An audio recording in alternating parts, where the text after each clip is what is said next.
Madara.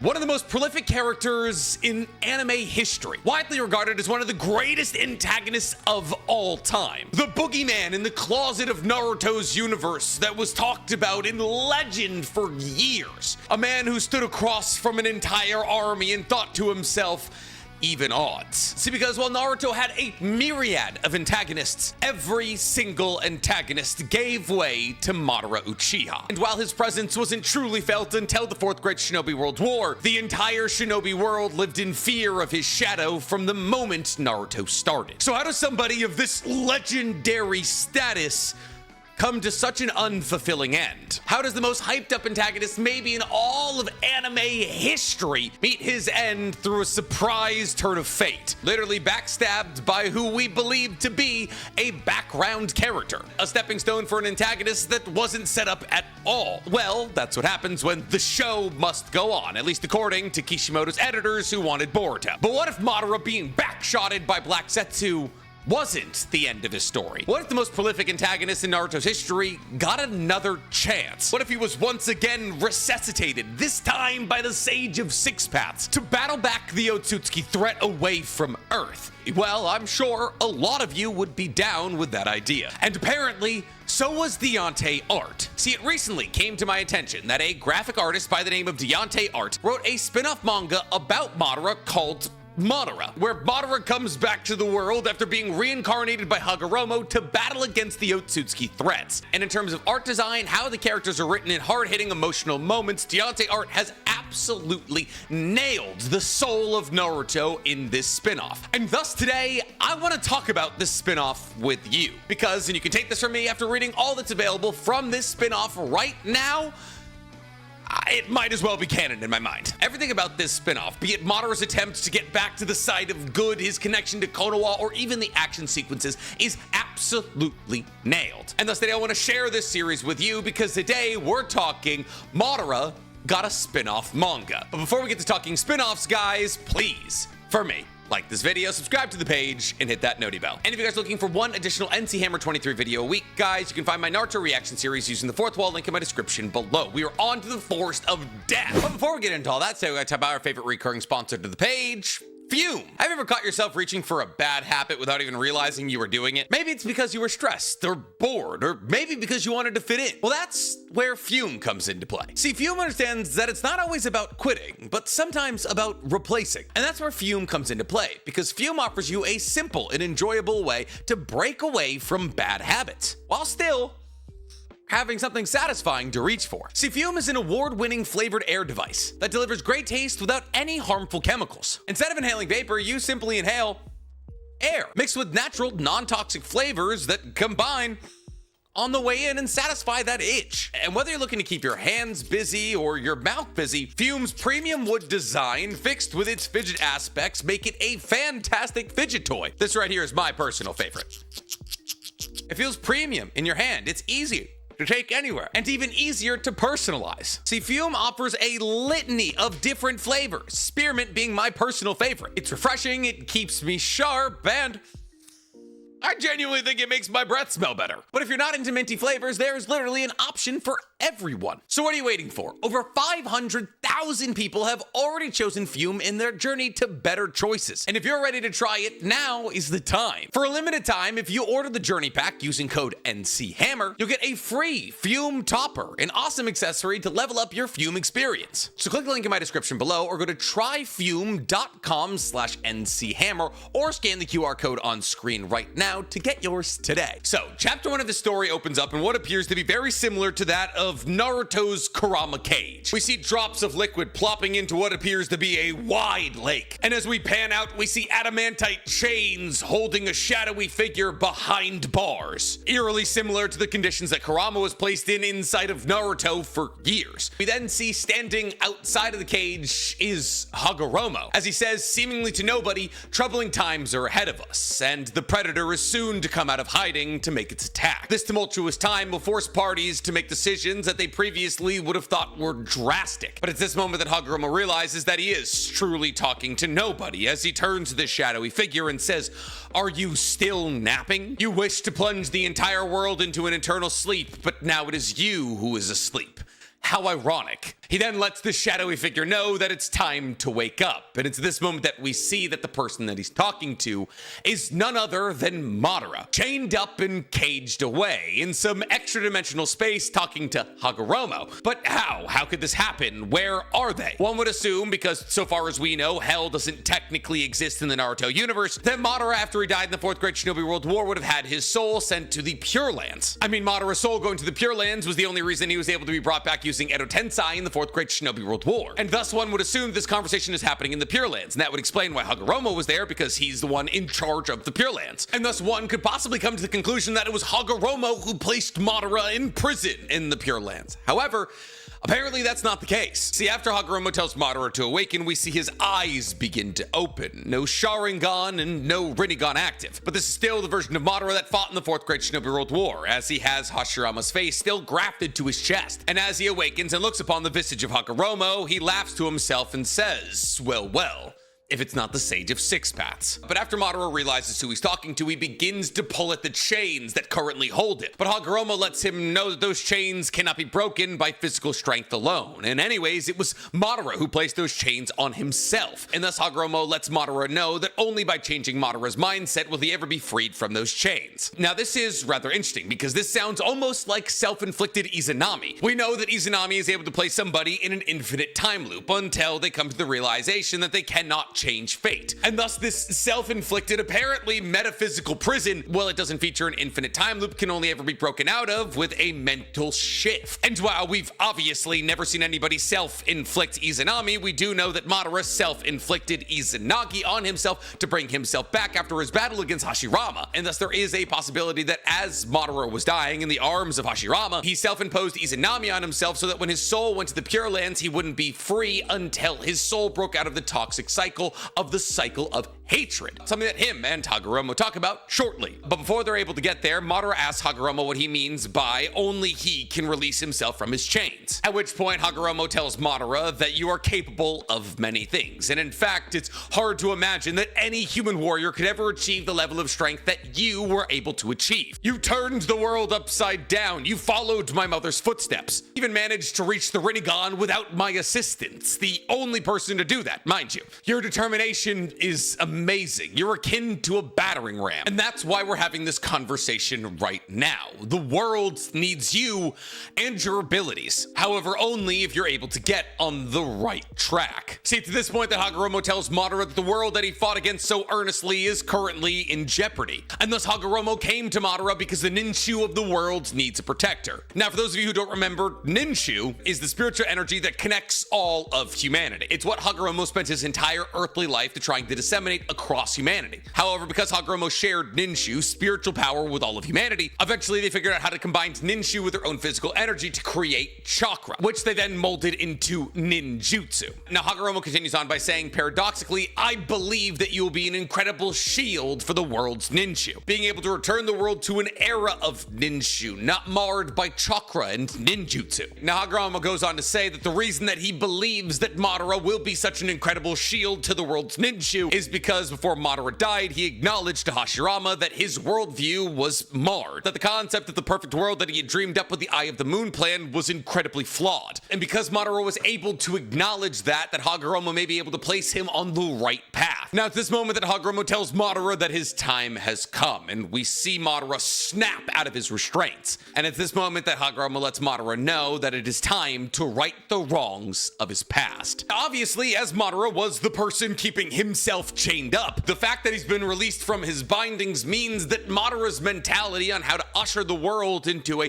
perfect era has changed. He, in a way, has broken himself out of Izanami by shifting his mindset. At least is what I interpret is happening here. Though the idea of Izanami doesn't 100% work here, because Madara is still absolutely thinking about changing the fate of the world, which kind of flies in the face of Izanami. But it's a spin-off manga and also close enough. Now, as Madara rises after being freed from his shackles, he asks Hagoromo how difficult this problem must truly be if it requires for Hagoromo to come to him. At which point Hagoromo lets him know that this is a last resort, only being used because the current carriers of Ashura and Indra's chakra are failing. The enemy that the Earth is facing is making progress, and thus Madara is needed to be a decisive force in the battle against the Earth's enemies. However, Madara, never one to be pushed around even by the literal god of Shinobi, says the affairs of the reincarnations does not matter to me. Tell me exactly what's happening and I will act as I see fit. To which Hagoromo responds by saying, well, I like your spirit, it's not that simple. There is no room for mistake. But I would recommend you follow the past experiences that you've learned from. If you do that, you should be able to figure this out. And then, and only then, will you be able to preserve this world, where friendship, love, and creation reign, where we can free people to preserve and multiply. And thus, this is your last chance. There is nothing more I can do. Take this chance seriously and make the most out of this opportunity. And thus Madara finally chips in as he says, you don't have to worry about me, old man. Just get me up to speed and I'll finally create a world without wars. Now this brings a smile to Hagoromo's face as he tells Madara to give him his hand, telling him that he has something to give him before he's sent back to the material world. And as Madara and Hagoromo touch hands, we see two hands appear on Madara's shoulders, the hands of both Asura and Indra. And as this happens, Madara's Rinnegan once again reactivates. And now I'm not entirely sure what this means. Hagoromo did talk about how Naruto and Sasuke were failing in their battle against the Earth's enemies, and usually the visual representation of being either an Asura or an Indra reincarnation is just Ashura or Indra existing behind you, and thus this moment could 100% be implying that Madara is now Asura and Indra's reincarnation, which wouldn't be the craziest idea of all time, because mind you, the reason he was able to awake to the Rinnegan in the first place was because he was able to combine the chakra of an Asura reincarnation with an Indra reincarnation to effectively achieve Hagoromo's chakra. And thus Hagoromo could just be giving Madara back the chakra that he had when he was still alive, which is visually represented as him reawakening the Rinnegan that he had access to while he was alive. But it does get a little bit confusing when you consider the fact that so far as we know, there can't be two Ashura Indra reincarnations existing on Earth simultaneously. And thus, does this mean that Naruto and Sasuke are stripped from their Asura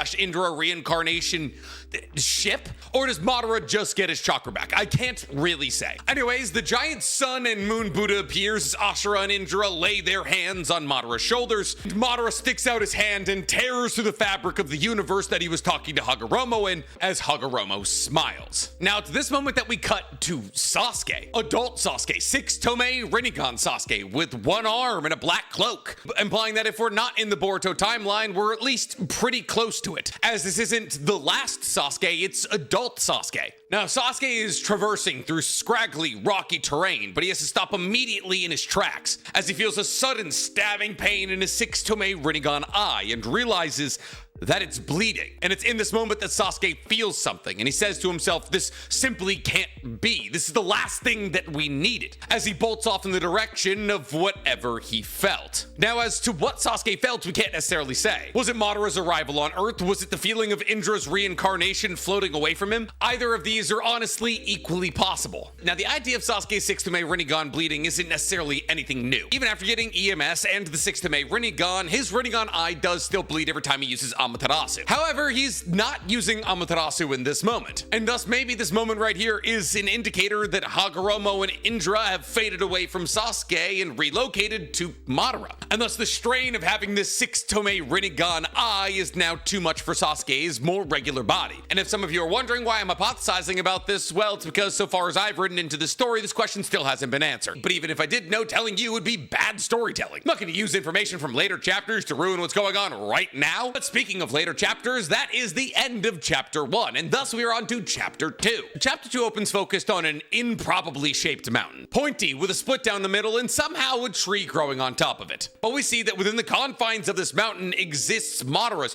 4th Great Shinobi World War body in a vat of liquid, keeping him preserved somehow, akin to the healing pod so often seen in shows such as Dragon Ball. But as Madara's body floats there, we see his fingers begin to tremble, and as he clutches them into a fist, he opens his eyes and thinks to himself, I am alive! And thus he immediately destroys the pod housing his body and begins to walk out of it as he thinks to himself that his entire body aches. But as he begins to look around the room that he's been kept in, he notices some peculiarities. A drain in the floor that seems to imply that this room is equipped to get rid of a lot of liquids, most of which probably come from humans. And maybe, more importantly than anything, a work table filled with reports and information. And these records reveal to Madara that somebody has been preserving his body, though it wasn't Hagoromo, and thus they must have been preserving his body for some reason. And thus Madara begins to hypothesize about why his body would be preserved. And he comes to the conclusion that the threat that Hagoromo talked about facing the Earth right now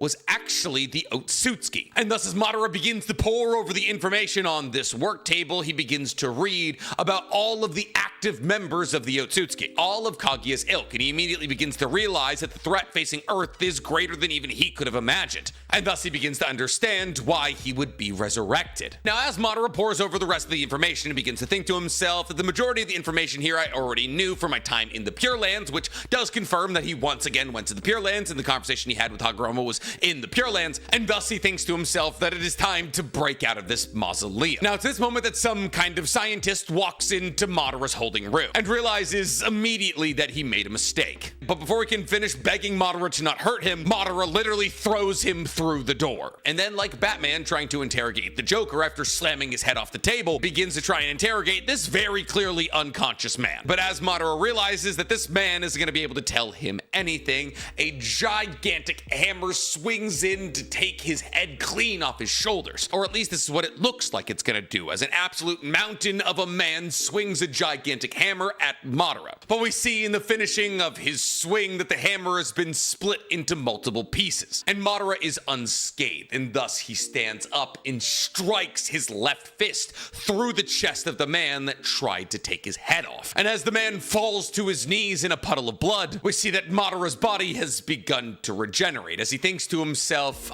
yes, all I needed was a little time. Hashirama's regeneration factor has begun to kick in. Because remember, not only does he have the chakra of Indra and Asura, apparently, but he also has his 4th grade Shinobi World War body, which means that he's also combined with Hashirama's cells. The cells that allowed him to recover from being cut in half 3 separate times. However, before Madara can revel in the moment of returning to his original power, a huge group of unidentifiable fighters appears in front of him. And as Madara looks upon this pseudo-army, Madara realizes that none of them are wearing any identifiable marks. No marks of clans or villages, which leads Madara to the realization that this must be some kind of private organization. Before he's able to think about it for too long, the proverbial army crashes down onto it, and thus Madara begins to work his way through the combatants, leaving a scarred and torn battlefield filled with their destroyed corpses. And as Madara walks through this field of blood and guts that he's created, he thinks to himself that I've finally recovered enough to use my dojutsu. And thus, from this improbably shaped mountain bursts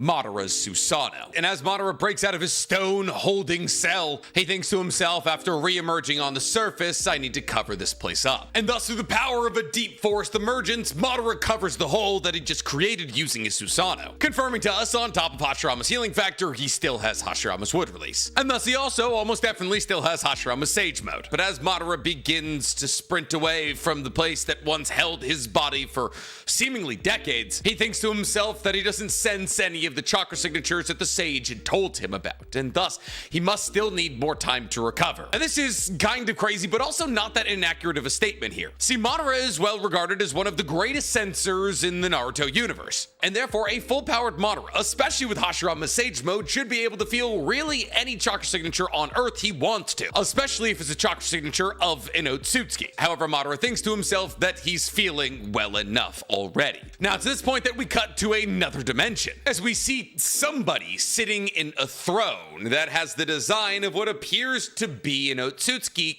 crown. Now, this design is akin to the designs that we saw in the Kara hideout. However, it's not a design that we've ever seen before. It's not the design for Kaguya, Ishiki, Momoshiki, or Kinshiki. And while it might be an allusion to one of the designs that was destroyed at the Kara hideout that we're not able to fully see, we can't say. And thus, it seemingly represents an Otsutsuki who doesn't exist in the Naruto timeline. At least, not yet. But anyways, in this separate dimension, somebody tries to ask the seated figure in this seemingly Otsutsuki chair, "May I ask, my lord, at which point they're cut off by the person in the chair saying there is no time. It's time for us to go to Earth, at which point a Yamatsu Hirasaka opens in front of the person sitting in the throne, and they seemingly enter this Yamatsu Hirasaka in their journey towards Earth. And thus a seemingly new Otsutsuki threat has presented itself for Earth, which could be why Earth is currently struggling to the point that Madara needed to be reincarnated. But that is how Chapter 2 ends, and thus we're on to Chapter 3. See, Chapter 3 opens with Madara stumbling upon an abandoned shack in the forest, which baffles him as he himself admitted that he didn't sense anybody's presence in this forest. But as he rips open the boarded up door, he realizes why he wasn't able to sense anybody around this area, and it's because everybody in this shack is dead and long gone. And all that's left behind is some clothing and what appears to be the skeleton of a child. And while Madara identifies that the equipment and clothing left behind in this household could prove useful, before he does anything, he gathers the skeleton of the child and the teddy bear left behind, digs a shallow grave for them in the back, lays the skeleton wrapped in a blanket alongside its teddy bear, and stares upon this gruesome image and says out loud, "Do you see this, Hashirama? So much time has passed, but children still find their death too early. Everything is back to square one, just like before." And this right here is the moment where I feel as though Deontay has nailed the writing of the Naruto universe, Madara very much included. So many people forget that the core motivation of Madara as a character was to make sure that children do not die in combat. While many equate this desire to Tobirama and Hashirama, what needs to be remembered is Madara was as involved in the founding as Konoha as either of those two, and as scarred with loss as either of those two when it came to the losing of young people in his life. Oh yes, Tobirama was the one responsible for the creation of the Shinobi Academy and the Chunin exams. Madara was as responsible for the principles that Konoha was founded upon as Hashirama or Tobirama. Also, Deontay nailed the fact that Madara is perpetually thinking about Hashirama. Not even joking, Madara was obsessed with Hashirama. He was his best friend. They were fated to play massive roles in each other's lives as Asura and Indra reincarnations. And they were the first Asura and Indra reincarnations to break the cycle of hatred, albeit temporarily. Thousands of years of hatred were broken up by their relationship. So, oh yes, it is fun to make the jokes that Madara and Hashirama went behind closed doors. It's important to highlight while writing a character such as Madara, his lingering and lasting connection to his best friend. Anyways, while Madara is standing above this grave that he's prepared for the skeleton he knows nothing about, he thinks back to a time where he was much younger, as he consoled his crying little brother Izuna, telling him that shinobi should not give in to their emotions, that the elders taught them that death is always nearby, and a shinobi that loses focus because of their emotions is sure to see death soon. But Izuna seems inconsolable, but Madara tells him he needs to keep it together. But as we pan out from these two brothers, we understand why Izuna seems inconsolable, as Madara and Izuna are standing at the site of 3 freshly made graves. But Madara continues to console Izuna, telling him that we need to keep moving forward so that the sacrifices of our brothers are not in vain. Emotions are a short road to nowhere. Now, I don't know if Madara is using brothers in a colloquial sense here, like his Uchiha brothers or his actual real physical brothers, because so far as we understand, Madara only had Izuna as a brother. And while that was kind of surprising when you consider the fact that the Warring States period was very much a time where it was advantageous to have as many kids as possible, because kids just kind of died all the time, there's never been any confirmation that Madara had any additional siblings outside of Izuna. Though if Madara had lost multiple siblings before he lost Izuna, that would put Madara's journey more in line with Hashirama's journey, as Hashirama lost 2 brothers in the Warring States period, Kuwarama and Itama. But anyways, as Madara tries to console Izuna, he thinks to himself, but can a child truly let go of their emotions like that? And thus Madara doesn't even truly believe in what he's trying to tell Izuna right now. And it's actually a very interesting talking point as it pertains to both Izuna and Madara, 2 eventual awakeners of the MS, whose powers, so far as they understand, were steeped entirely in hatred and revenge. 2 brothers caught up in the cycle of hatred that forced the Uchiha and the Senju to war for 1,000 years. And yet seemingly the elders telling Madara and Izuna to not give in to their emotions. The very same emotions that their father, Taijima Uchiha, has been giving into time and time again that has led him to lead the Uchiha in battle against the Senju. But Tobirama told us that the Uchiha felt emotions more than anybody else. And while those emotions don't necessarily have to be that of hatred, the Uchiha simply had a brain wired for heightened emotions. Anyways, smash back to reality reality here. Izuna is clearing away the tears from his cheek as he tells Madara, but they didn't have a chance to live yet. But Madara continues to console Izuna, telling him that our brothers died as heroes, fighting for us to achieve the best possible future for the clan, and they wouldn't want you to die because you were distracted thinking of them. You have to be strong, little brother, not only in battle, but also in your heart. They died, but their will lives on in us. Now, to this point that Madara tells Izuna that it doesn't matter what happens, he'll always have his back, and so long as Madara lives, not one hair on Izuna's head will ever be disturbed. And it's at this moment that we see an almost Itachi and Sasuke-esque dynamic begin to appear between Madara and Izuna, where Madara is trying to make a promise to his little brother that so long as he lives, nothing bad will ever happen to him, but we as the readers know that is a promise that cannot be fulfilled. Now this cheers up Izuna as he tells Madara that he wants to grow up to be just like him, and thus Madara sends him off to eat. But as Madara is left alone at these freshly made graves, he begins to talk aloud to his possibly lost brothers, telling him that he's sorry to send Izuna off, but he couldn't stand to see Izuna beat himself up in front of their graves. He then proceeds to tell his brothers about somebody he met, Hashirama, and how he and Hashirama dream about a world where brothers don't have to die as they train together and skim rocks, as he truly feels that Hashirama understands him like nobody else has, as Hashirama also lost his brothers. Thus it seems to confirm in this universe, of course, which is not the actual canon Naruto universe, that Madara had additional brothers outside of Izuna that he lost before Izuna, and thus he tells his deceased brothers that he and Hashirama talked about the possibility of creating a village, a place where children would never be sent to war. And he's fallen in love with this idea, and he wants to dedicate his life to making this idea a realized, actual thing. But he's sorry that his brothers wouldn't live to see it. Now, to this point that the tenor of the conversation changes. From an older stoic brother talking to his deceased younger brothers about the future that he was gonna make that they unfortunately wouldn't be able to see, to a child broken by the horrors of war, as he grips the mud in front of their graves and apologizes to them. Apologizes that he wasn't able to do anything for them. And with tears in his eyes, thinks about how, like with Izuna, he's unable to let their death slide. But in that moment, as he stood in front of his brother's graves, he swore to himself that he would protect his final living brother,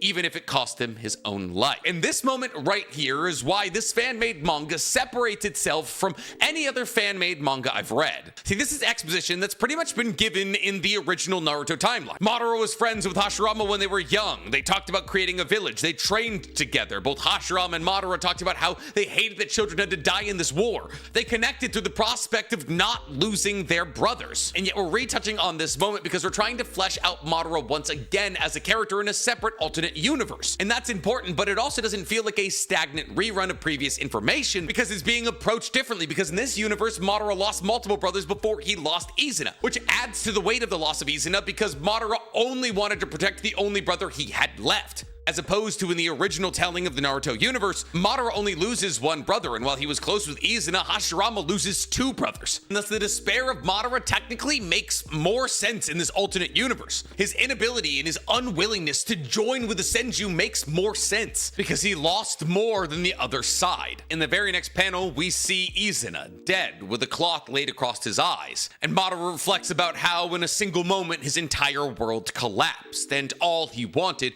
was revenge on those who took his brothers from him. He continues to reflect about how his mind was clouded with darkness and how he tried to achieve his revenge, but he was too hasty and thus he failed. Even after he tried to achieve his revenge against Hashirama after founding Konoha, he survived, and with the failure of his first attempt at revenge, he gained experience. And it's at this moment that we see elderly Madara with his awoken Rinnegan, but he thinks to himself that even though he wanted to attempt his revenge again now with an even grander goal, being the Eye of the Moon plan, even though the goal had changed, it didn't mean the mission didn't suffer from the same deadly flaw, and thus once again Madara failed, because Madara descended into darkness with an obsession of his goal of accomplishing the Eye of the Moon plan. He despised everybody, he even despised those who followed him, but because he was so singularly focused on his goal, he was easily betrayed by one that he believed was the incarnation of his own will, Black Zetsu. Now, this is such incredible exposition to Madara's journey. Yes, at the end of Madara's life, we see a conversation between him and Hashirama where he admits that he went about all of this the wrong way, but the self-reflection on Madara's end where he realizes that his singular obsession with vengeance his entire life because of the loss of all of his brothers set him on a path that he shouldn't have walked. And thus, the last thing that he reflects on in this manga is that in the end, darkness and hatred will lead to nothing, and that it was Hashirama who taught him that. And thus, as we smash back to the real world, we see Madara equipping all of the clothing he found in this abandoned shack as he thinks to himself that he is once again here on Earth. However, this time, he'll do things differently. And as he wanders outside, now fully dressed, he thinks about how it'll be time-consuming to search this entire wooded area he's currently in for anybody, and thus he jumps into the air, activates his Rinnegan, and uses a six-path space-time technique. Now, I know what some of you are thinking right now. Madara doesn't have the ability to use space-time ninjutsu. And, you're kind of correct. Like, yeah, technically the Rinnegan by itself does not convey any space-time ninjutsu abilities. It gives you the Predapath, the Devapath, the Asura path, the outer path, you know, all that. But just having the Rinnegan doesn't allow for you to open space-time ninjutsu portals. The only reason that Sasuke's able to do it is because he has his six-Tomei Rinnegan.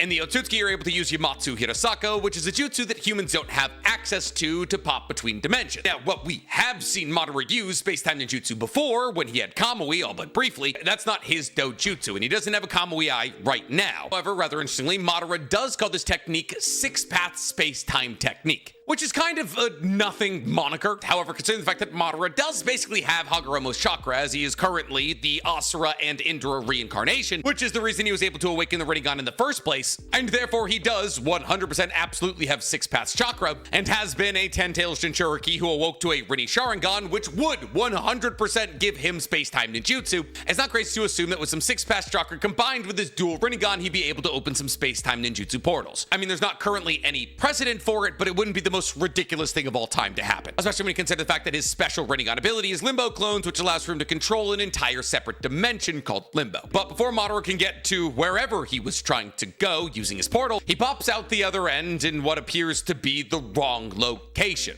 And as he looks around, he thinks out loud to himself, what is this dimension? But before Madara can figure out exactly where he is, somebody steps out and says, I cannot believe this. Madara Uchiha is right before me. And with that ends chapter 3. And while there is 3 more English translated chapters, I'm not going to be covering those today. 1, because the video would be too long and my editor would yell at me, and 2, because I want to know if you guys are enjoying my coverage of this fan-made manga, and if there's any other fan-made mangas you'd like for me to review. But I'll tell you right now, personally, I adore this Madara spin-off. But do you guys? Let me know in the comments below, and while you guys are down there, please, for me, like this video, subscribe to the page, and hit that noti bell. And listen, there's apparently 12 total chapters in this book so far, and the translations are in progress. However, a new chapter hasn't been posted since February of 2024, but if we get some traction here, maybe those translations will be posted.